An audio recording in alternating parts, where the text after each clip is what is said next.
In the time when the tree of knowledge was planted, all things were given form. Even the deep waters of the darkness below and the vaults of darkness above took shape and form, and many elder gods were born of them. Of these gods, whose names are often forgotten, there was Djoric. Djoric was not great upon his formation. In truth, he was small. He crawled around the darkness of the abyss, but unlike his brothers and sisters, he knew himself and knew the abyss. So blessed and cursed by awareness, he felt pain and loneliness and looked beyond the depths. But the thought of the light and the shade of the tree pained him more. Existence was pain, and he would have no part of it. It would be better to not exist. It would be better for all things not to exist. Upon this vow, he consumed his brothers and sisters and grew strong on their essences. This act, this first sin of Djoric, caused him greater pain as he himself grew greater. He grew blind by his pain. So great was his spite and so absolute his hate that he cursed the creation and its creator and vowed to destroy the tree and all that it supported in its branches and roots. He clawed his way up to his throne on the bones of his fellow gods in those dark eons. Many other gods born of the darkness below died in these times, or chose to leave those shadowed realms to work within creation. Those that remained grew old and powerful, but they were bound in subjugation under Djoric.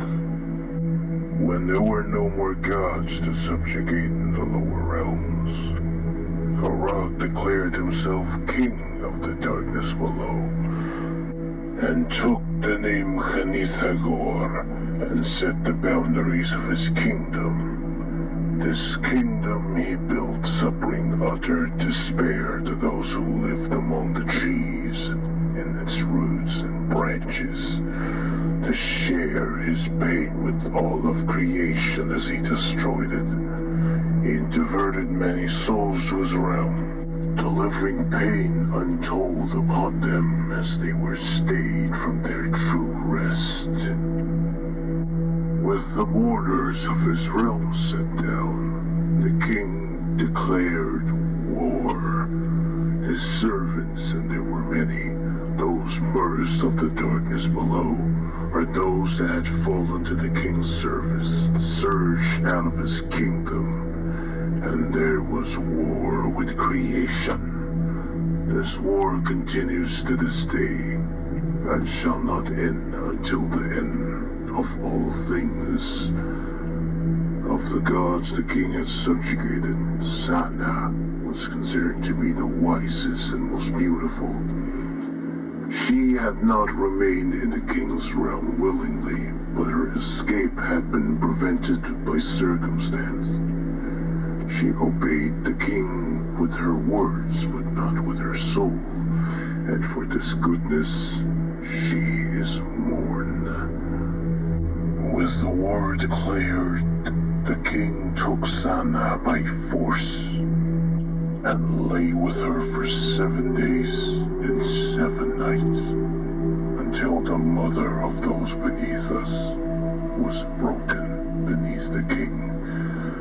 When this was completed, he rose in her blood, and was from then on known as Shurmaushurdal, the Scarlet King. 7 children were born of Sana, 7 daughters of the Scarlet King, emerging from her broken womb. The king saw this and took them by force to be his brides. Upon the 7 brides the king put 7 seals, so that they might never die, as Senna had died. With them, the king gave rise to 7 ranks of abominations, 7 orders of leviathans, who became his most beloved servants, who march at the front of his war. Of the 7, this can be said. The first bride was Adivik. She was beloved of the king, though her children were few. For her loyalty, her children were made wise above all others, and knew well the ways of war. By their hands they guided the war and led to victory. Her seal was Vadak, dominion, for just as she sought dominion, so she was dominated. The second bride was Agor. A great hole was rent in her soul that she could not fill, and so she despaired and wept. She brought forth many children, and her children brought forth armies in a tide unthinking, to go forth and conquer. Her seal was Kiffin, longing, for neither the king nor her children could provide what she sought. The third bride was Adishtat. She had a great hatred of her sisters, and brought ruin upon all she surveyed, and blasphemed upon the sacred ground. Her children ride out to declare the triumph of the king, drowning battlefields in blood and ash, spreading pestilence and fear in their wake. Her seal was Hezum, desolation, for she was wiped bare, and the furrows of her soul were salted. The fourth bride was Azieb. She was vast and powerful, and terrible to behold, taking the form of a great beast. Her children were like her, and feared no weapon nor magical spell, for their injuries were healed, and their hides impenetrable. Her seal was Ba, wrath, for by her hate she was forever bound in conflict. The fifth bride was Anuth. She was strong in mind though frail in body. Her children were wise in the ways of magic and created great destruction. But because of their power, the king had them crippled so that they might not rise up against him. Her seal was Ner, lack, for her thirst and the thirst of her children was never quenched. The sixth bride was Adalith. She spoke not and held herself private. Her children could change their face and move about unseen, and walk among creation unknown. They opened ways between worlds and made way for the war to spread. Her seal was Ushek, hidden, for she was lost in shadow. The seventh bride was Ahabad. She was the smallest and weakest of the seven, but she was not broken utterly by the king and was horrified by her state. Her children walked on 2 legs and were mighty hunters and heroes.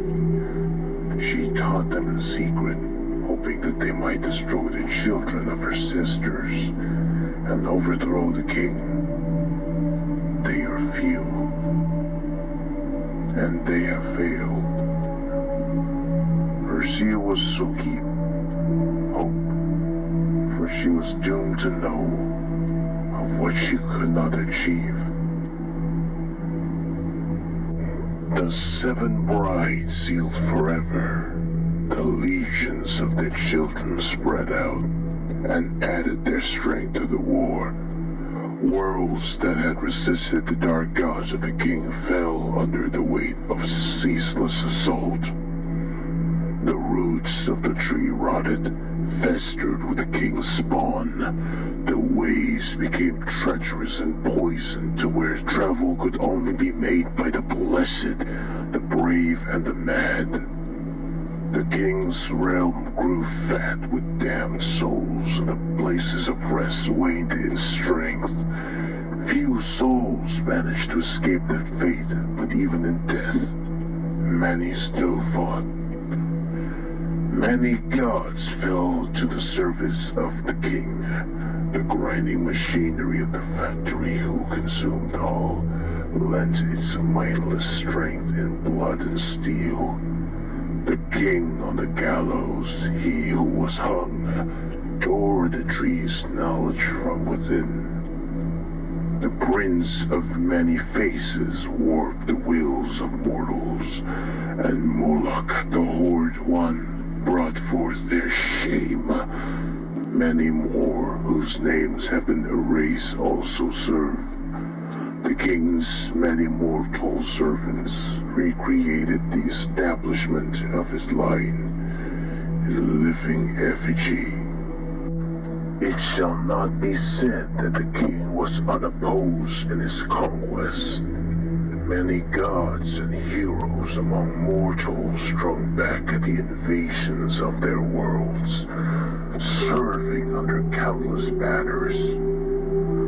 But they fell in time, and their ages are past, and they are as blood and dust.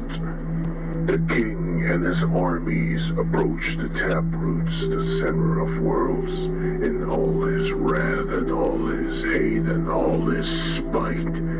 He reaches out to corrupt and consume and destroy. Even now, his presence is felt. Time slips away.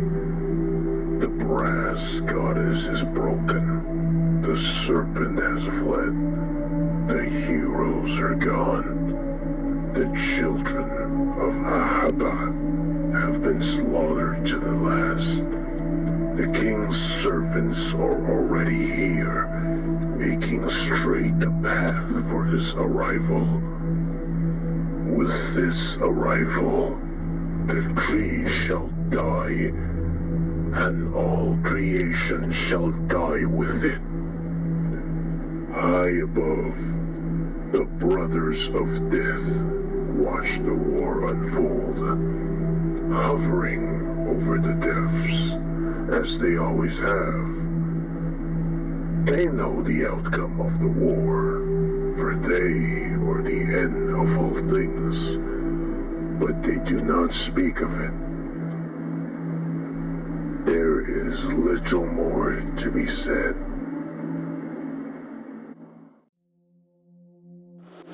Hear now the Song of Sana.